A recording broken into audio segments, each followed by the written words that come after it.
Here's a story of a company that needed help growing its business, but instead of going to consultants, it did something totally different and totally awesome and got much more than ever expected.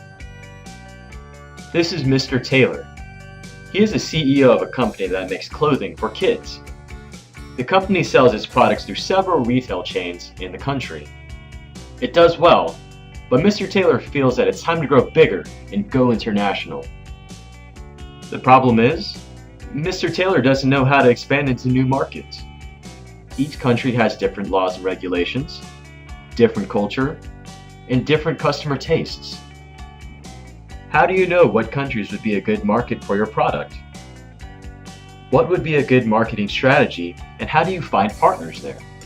There are hundreds of questions that can be asked, and Mr. Taylor just doesn't know where to start. Mr. Taylor's friend, Mr. Carpenter, went to business consultants when he needed advice taking his furniture business international. The consultants charged a lot of money, but the strategy they developed wasn't that good. See, the consultants knew a lot about doing business in Europe, but couldn't help much with Asia and Latin America, and this is where Mr. Carpenter's product would probably be the most successful. Well, you can't know it all even if you're a big consulting company. Mr. Taylor didn't want to waste a lot of money on consultants, so he waited. Until one day, he heard about X-Culture. X-Culture is a partnership of international business professors from all around the world. They take their students, put them in international teams, and those teams spend a semester developing solutions for X-Culture's business partners. Good experience for the students, good solutions for the businesses. About 3,000 students from 100 universities in 40 countries participate in X-Culture every semester. About a dozen companies are selected by X-Culture and present their challenges for the students to solve. Mr. Taylor figures, 2 heads are better than 1, but 3,000 heads are better than 2. So he calls X-Culture and asks for help.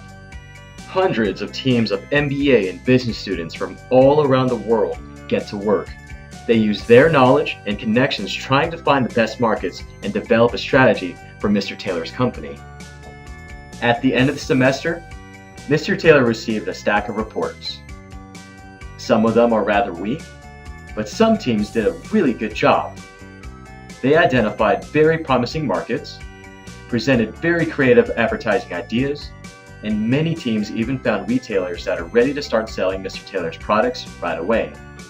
A few teams even found local partners who signed contracts for the first product shipment. It was great. It was like having thousands of agents all around the world looking for business opportunities for your company. A few newspapers even wrote stories how all the students helped Mr. Taylor. It's like a free PR campaign. Best of all, several students made a really good impression on Mr. Taylor, so he's trying to see if he can hire them when they graduate. Great creative ideas, a promotion opportunity, some good PR, and a chance to recruit talent. Mr. Taylor couldn't be happier. Thank you, X-Culture. For more information, go to xculture.org.